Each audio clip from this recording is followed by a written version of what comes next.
keepers of the covenant. And Notzrim, from which I think Nazarene comes from, and Nazarene. Jesus had Notzri. He didn't come from Nazareth. That is a overseas corruption of what's going on. There was no Nazareth at that time in any book. There was a town called Nazara, but that was either in Transjordan or southern Lebanon, which was a totally different thing. Notzri is another name for keeper. It's a synonym for shomrei. Notzre means to keep. To keep, again, the keeper of the covenant. The keeper of the... I'm not saying that's what he was or wasn't, but the idea that he's from Nazareth is just nonsense. It's outsider's attempt to understand Palestinian concepts. You say, oh, how can you say that? Well, if you study this stuff carefully, you will realize that what was going on is the Shomrei Notzrei Habrit, the keepers of the covenant. That's what's going on in Palestine. There was no town called Nazareth. And anyway, Notzrim and Nazarene, as it said in the New Testament, does not mean comes from Nazareth. It's a totally different letter in Hebrew. There's one is TZ and the other is a Z. Any case, that's how the writers saw it. They saw things in geographical terms. There's only one other thing they saw in geographical terms. If I can, I can't think of it right offhand, but there was another thing that they see as a geographical denotation when it's actually more symbolical or something, more intellectual, more philosophical. I can't.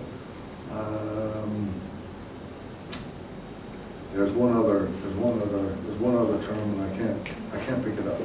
Well, Iscariot, for one thing, is another such term.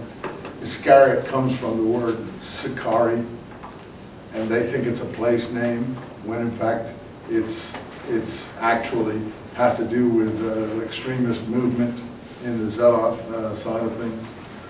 They have another thing, for instance, Arimathea, Joseph of Arimathea, a non-existent geographical location.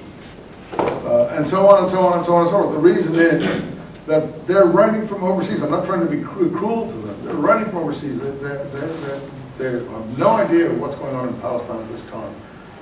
But we have the Dead Sea Scrolls now. And you say, well, that's not everything. Yeah, no, but it's a good part of the Messianic movement that was going on at that time. So we have new data that can be fed into this equation that unfortunately gives us a whole new picture. Whether one wants to take it or not is something else. But in any case, this keeper idea is part of the Nazarene terminology. Okay, guys, what about the exam? I'm sorry to have gone off the subject here. It's now 9:35, we're finished. Here's what the exam is going to be. Bring your books, bring notes on note cards, bring your Bibles, bring anything like that you want except textbooks. 2 out of 3 essays, some short identifications. We will start with the book of Exodus. We've got a whole lot to do. Exodus, Judges, Joshua, Judges, the minor prophets, and the later prophets. We've got a lot that we can do. Fortunately, you've only got to do 2 out of 3 essays.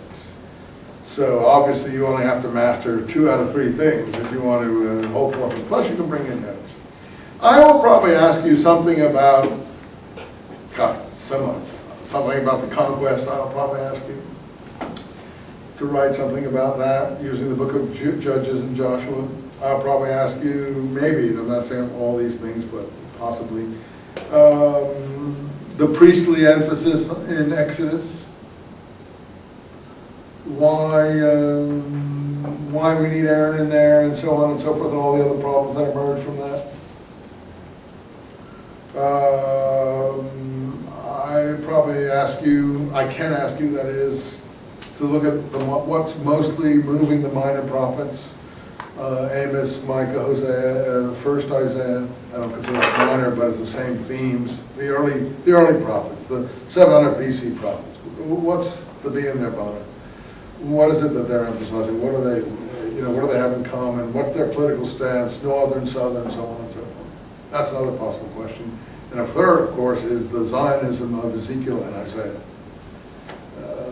You know, what do you have to say about that? So I've got actually 4 different essay areas there. I'm going to have to pare those down to 3, and of those you can pare them down to 2. Okay? So, I mean, you can't go far straight, right? You can do 4 and it sounds good too. Huh? You want to do 4 and you want. Well, it wouldn't fit on a page if I did that. I'll think about it, but I think I'm going to pare it down to 3.